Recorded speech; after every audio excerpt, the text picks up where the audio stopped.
Okay, so that whole need for speed thing. Yeah. It's not just Hollywood anymore. Yeah. It's like the core of military tech these days. Absolutely. And we've got a pretty big story to dig into today. For sure. India just successfully tested a long-range hypersonic missile. Yeah. This is a big one. Not just another test.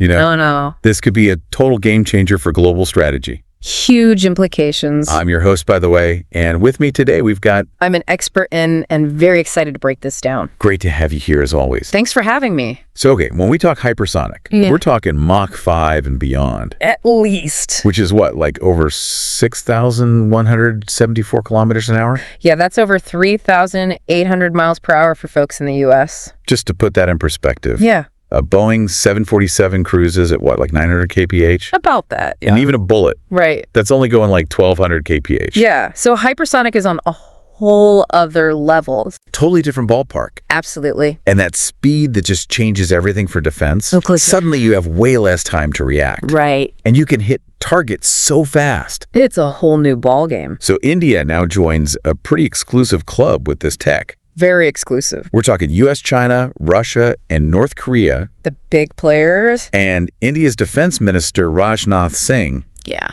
he actually called this test a historic moment. Can't blame him. But here's the thing. What's that? This isn't happening in a vacuum. Right. Just before India's test, China showed off their own new hypersonic glide vehicle. The GDF 600? Exactly. So you can see this hypersonic arms race is heating up. Definitely escalating. So today we're going to dive deep into this. Love it. What does this mean for India? Right. How does this affect their rivalry with China and Pakistan? Big questions. And what about the bigger picture globally? The global impact. To help us out with this, we've got two great sources. Oh yeah, lay it on me. First, we have an analysis from this YouTube channel called Strategic Vanguard. Okay, I've seen their stuff. Pretty insightful. And we've also got a report from the Center for Strategic and International Studies.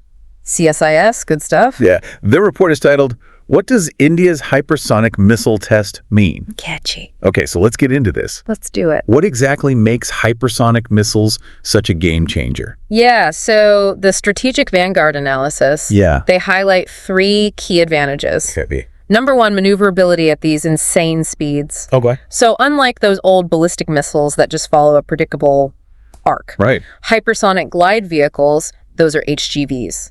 HTDV's got it. And hypersonic cruise missiles, HCMs. Okay, HCMs. These can actually change direction mid-flight. Whoa, so they can like swerve and dodge. Exactly. It's like a missile zigzagging at Mach 5 or faster. That's terrifying. It makes it a nightmare for defense systems to track and intercept. I can imagine. It's a whole new level of complexity. Okay, so maneuverability, huge advantage. What's the second big thing? Number 2 is the reaction time, or rather, the lack of it. Explain. So with slower threats, defenses might have 5-10 minutes to react. To track it and maybe shoot it down. Right, exactly. But with hypersonic, It's cut down to less than a minute. wow, that's hardly any time. Nope. So what are you supposed to do? That's the question everyone's grappling with. Strategic Vanguard. They had a crazy example. Yeah, what was it? Imagine a hypersonic missile aimed at an aircraft carrier. Oh, yeah, I remember that. By the time the radar even locks on, It's practically game over. impact is seconds away. Basically no time to even think about a defense. That's wild. Hypersonic changes the game entirely. Okay, so we've got maneuverability and this incredibly short reaction time. What a combo. What's the third advantage that makes these so revolutionary? This one is global strike capability. So you're saying any target on the planet More or less. in minutes? Potentially, yeah. That's mind-blowing. It really is. So Strategic Vanguard, they gave this example. Let me guess, India launching a missile. And hitting Beijing Or Islamabad or Shanghai. in just minutes. Yeah, it completely changes the strategic calculus. It's like having a weapon that can teleport almost. In a sense, yeah, the speed and range are unprecedented. So to recap, we're talking about a weapon that's insanely fast, Insanely. totally unpredictable in its flight path. Zigzagging all over the place. And it can hit basically anywhere in the world almost instantly. Pretty much sums it up. No wonder everyone's so interested in this tech. It's a total game changer. Now, both the video and the CSIS report, Yeah. they talk about 2 main types of hypersonic weapons. Right, the HGVs and the HCMs? You mind breaking down the differences for us? Not at all. So the Right. first type, hypersonic glide vehicles, HGVs. HGVs, right? These are launched by a rocket or a ballistic missile. Okay, traditional launch. And once they get high enough up in the atmosphere... They detach. Right. And they glide toward the target at hypersonic speeds. Okay, so the glide is key here. Absolutely. And what makes them so tricky is that they can maneuver during this glide phase. So they're even harder to hit. Much harder. Any examples of these HGVs? So you've got China's DFZF. Okay. That one's said to be around Mach 10. Mach 10, that's nuts. And then there's Russia's Vanguard. Yeah. Some reports say that one can hit Mach 20. Mach 20, are you serious? It's crazy, right? So because they're basically skimming the edge of space, most missile defense systems just can't catch them. They're not designed for that kind of trajectory. And the scary part is... What's that? They can carry both nuclear and conventional warheads. That's the real game changer. Okay, so HGVs got it. What about the other type? Right, the hypersonic cruise missiles, the HCMs. Yeah, those work a bit differently. How so? So they use these special engines called scramjets. Scramjets, okay. And these keep them going at hypersonic speeds the whole way. So they don't just glide. Nope, they're powered all the way to the target. That's interesting. And the cool thing is, you can launch them from pretty much anywhere. Like what? Planes, ships, submarines, you name it. That's versatile. Very. Any examples of HCMs? So India's got the BrahMos 2. Okay. That one's supposed to hit Mach 7. Still incredibly fast. Oh, yeah, definitely. And the U.S. has the HAWC. Right, the hypersonic air-breathing weapon concept. Quite a mouthful. It is. So these HCMs, they seem perfect for those precision strikes. Absolutely. Hitting high-value targets. Exactly. Things like warships, military bases, key infrastructure. So they could be a first strike weapon. Potentially. Or a very quick counterstrike. Both are on the table. Okay, so we've got our two main types, HGVs and HCMs. And they both have the potential to be very disruptive. For sure. Now let's zoom in on India specifically. Okay. Why are they pushing so hard for this tech right now? Good question. The CSIS report mentions that India has been researching this stuff for a while. It hasn't been a sudden shift, no. So this isn't just a knee-jerk reaction to China or anything? Not at all. The CSIS analysis points out that India's research actually goes back even further than their BrahMos missile program. The one they developed with Russia. Right back in 2007. Yeah, they were already looking at hypersonic back then. Way back in 2004. Yeah. India showed off their hypersonic technology Demonstrator vehicle. The HSTDV. Right, and then in 2020... They had a successful test of their own scramjet engine.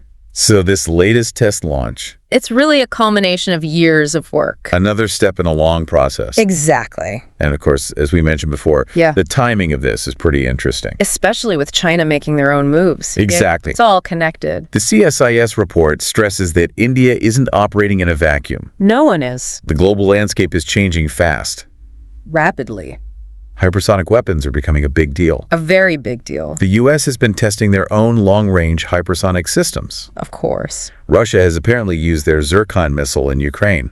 Yeah, and they've also put the Vanguard hypersonic glide vehicle on their Sarmat ICBM. That's the Sarmat intercontinental ballistic missile, right? That's the one. And even North Korea. Right. They claim to have tested their Hwasong 16B hypersonic missile. So everyone's getting in on the action. It's a real arms race. No doubt. But the CSIS analysis is pretty clear. On what? India's main focus here is on China.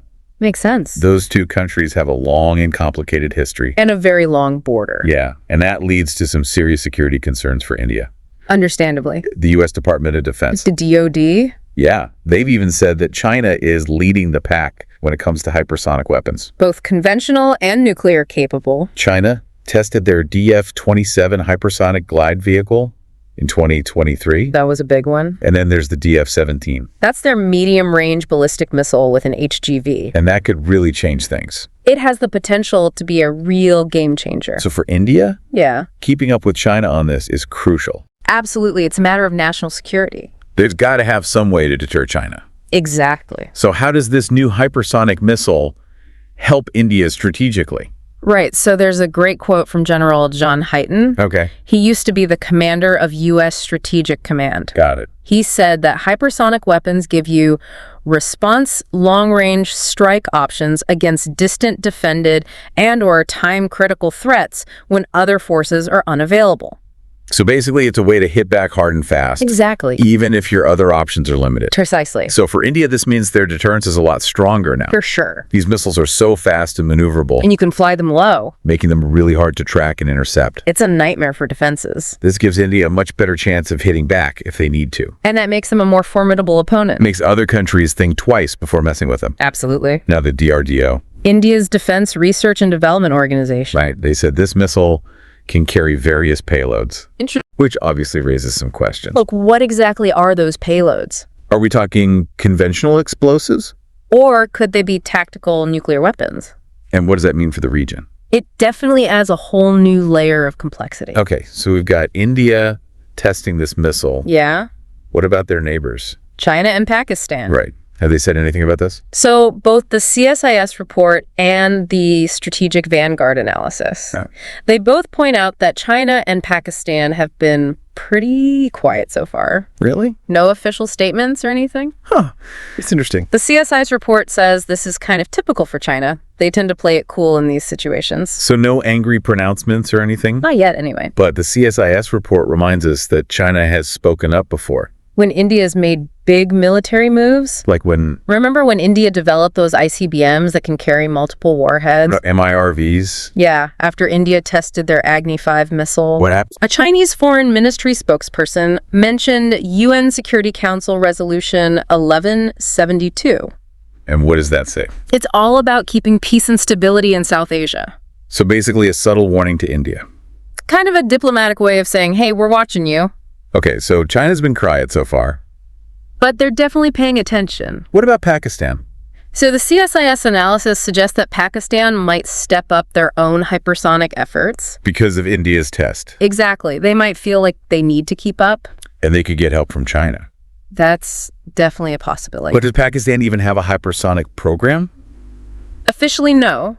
But there are some hints. Like what? The Pakistan Air Force has said they're working on a hypersonic missile. As part of their modernization effort? Right. And they even released a video. Yeah, featuring the Chinese CM-400 AKG anti-ship missile. Which is supposed to be hypersonic. That's what they say. So no official response from Pakistan yet. Not directly. But they're clearly watching this very closely. And likely planning their next move. This is starting to feel like a really tense situation. The stakes are getting higher. So what does all this mean for the region? So both Strategic Vanguard and the CSIS report. Yeah. They both agree that this hypersonic race is getting more urgent. Between India, China, and Pakistan? It's a three-way competition now. And that's not good for stability. Not at all. These hypersonic weapons. They're so maneuverable. And the warning times are so short. It makes things much more unpredictable. So it's easier for things to escalate. Absolutely. One wrong move and things could spiral out of control. And this could even affect the nuclear balance in the region. It adds a whole new layer of complexity to an already delicate situation. The CSIS report makes a really good point. What's that? India's in a tough spot. Yeah. They've got 2 nuclear-armed neighbors. It's a unique challenge. U.S. is starting to think about this kind of situation, too. With China and Russia. Exactly. Yeah. So this hypersonic race just makes everything even more complicated. It's a real headache for everyone involved. Now, this test happened right after China showed off their own hypersonic tech. Yeah, the timing is interesting. And it was only a few weeks after India and China made that new agreement about border patrols. The one along the line of actual control. Right. The CSIS report actually mentions this. Yeah, they found it kind of odd. That these two things happen so close together. Like 1 minute, they're agreeing to patrol the border peacefully. And the next minute, they're testing super advanced missiles.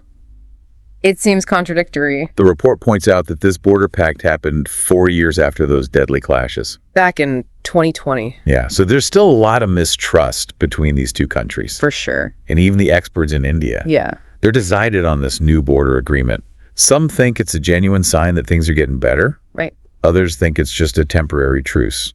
Just a way to calm things down for now. The CSIS report makes it clear that we need to keep a close eye on the tech. That's key to understanding how things are really going between India and China.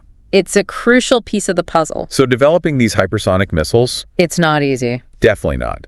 What are some of the biggest hurdles for India? So Strategic Vanguard breaks it down into 4 main challenges. Okay, Number 1 is the scramjet technology. Right. That's what powers the HCMs. Exactly. And it's really tough to get right.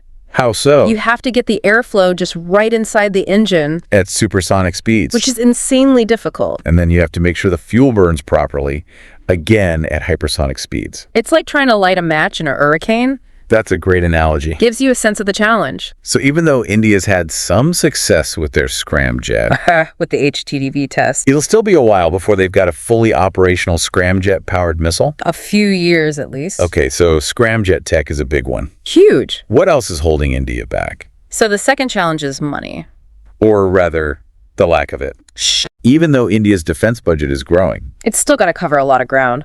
they need nukes, fighter jets, aircraft carriers. The whole 9 yards. So that doesn't leave a ton of cash for hypersonic research. Especially compared to the US and China, They've got way more to spend. orders of magnitude more. Okay, so money's tight. It always is. What's the third challenge? So this one is infrastructure. Or the lack of... You need really advanced stuff to develop these hypersonic metals. Like what? You need top-notch wind tunnels. To simulate those extreme speeds. Right. And you need huge test ranges. To actually launch these things safely. India is working on building these facilities, But they're not quite there yet. not compared to their rival. Okay, so they're playing catch up. In a way, yeah. What's the last big challenge? So this one's more about geopolitics and diplomacy. Okay, intrigue. The US has been putting pressure on India To do what? to cut back on their defense cooperation with Russia. And that's affecting the BrahMos too. Yeah, that one's being co-developed with Russia. So the U.S. pressure is slowing things down. It's making things complicated. And then there are export restrictions. A lot of countries are really careful about selling tech that could be used for hypersonic weapons. So India can't just buy what it needs. Nope, they have to develop a lot of it themselves. And that takes time and resources. Absolutely. Okay, so India's facing some serious obstacles, No doubt. but they're not giving up. Not a chance. So what's their plan? Strategic Vanguard lays out a three-pronged approach. I love a good three-pronged approach. It's classic.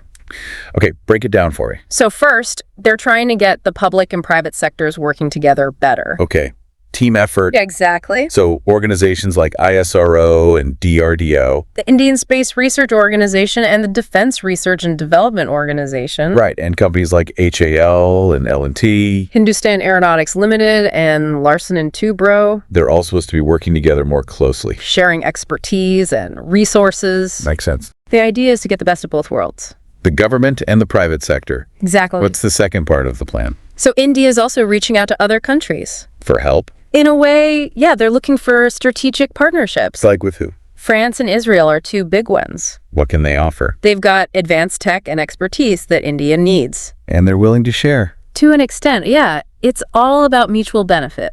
So this could help India speed up their hypersonic development. Potentially. Okay, and what's the third part of the strategy? This one's simple. More money. The government's got to pony up, Exactly. They need to invest more in defense research and development. including hypersonic. Of course, that's a top priority. So more collaboration, more partnerships, and more funding. That's the plan. And Strategic Vanguard seems to think it's working. They're cautiously optimistic. They think India is making good progress. And they've got a solid roadmap for deployment. Speaking of which, What about it? what's the timeline here? When are these hypersonic weapons going to be ready? Strategic Vanguard has some predictions. Okay, let's hear it. So the BrahMos 2, The one that's supposed to hit Mach 7. that one's expected to be operational by 2026 or 2027. That's just a few years away. It's coming up fast, And this one's being developed with Russia, based on their Zircon missile. but with some Indian modifications. And where will they deploy this thing? They're going to put it on warships and fighter jets. So the Navy and the Air Force. Exactly. Okay, so that's the short term. What about the long term? The DRDO is working on their own hypersonic glide vehicles. Totally homegrown. They have this top secret project called Come Hypersonic. Catchy name. The goal is for India to have its own independent hypersonic arsenal. So they're not reliant on anyone else. Exactly. Self-reliance is key. Absolutely. And to top it all off, What's that?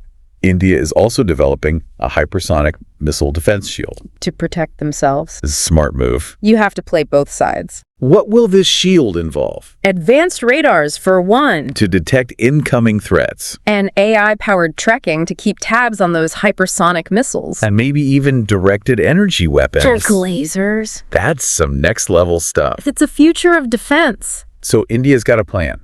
A comprehensive one. They were working on offense and defense. Covering all the bases. So let's say they pull this off. Let's say they deploy all this hypersonic tech. What kind of impact could that have? Big impact. Give me specifics. So Strategic Vanguard lists a few possibilities. Okay. First, it could really strengthen the Quad alliance. That's India, the U.S., Japan, and Australia. Right. They're trying to counter China's influence in the Indo-Pacific. So India having hypersonic weapons would give the Quad more muscle. Exactly. Right on. It would also make India's nuclear deterrent more credible. How so? Hypersonic missiles are a great second strike weapon. Because they're so hard to stop. Exactly. So even if someone attacked India first, India could still hit them. and that makes them less likely to be attacked in the first place. Deterrence 101. It's all about making the cost of attacking too high. What other impacts could there be? Well, India could become a big arms exporter. Selling hypersonic missiles to other countries. It's a lucrative business. And it would give India more influence on the global stage. Absolutely. And finally, Yeah. India would solidify its position as a top player in the hypersonic game. They'd be a major force to be reckoned with. And that's a big deal. It would change the balance of power in Asia and beyond. Now, the CSIS report, Yeah. they talk about the role the U.S. could play in all this. With India and China going head-to-head on hypersonic, Right. it's a big deal for the U.S. And the CSIS report says the U.S. needs to act fast. They're actually behind in the hypersonic race. Curiously. Admiral John Aquilino. He's the former commander of U.S. Indo-Pacific Command, Right. He's said publicly that the U.S. is struggling to keep up with China. both on hypersonic weapons and defenses. Both sides of the equation. So the U.S. has some catching up to do. Definitely. And the CSIS report says the U.S. could learn from India. How so? India's been dealing with this two-front challenge for a while now. With China on one side and Pakistan on the other? Something the U.S. is facing now, too. With China and Russia, So India's experience could be valuable. a lot of lessons learned there. So what does the CSIS report recommend the U.S. do?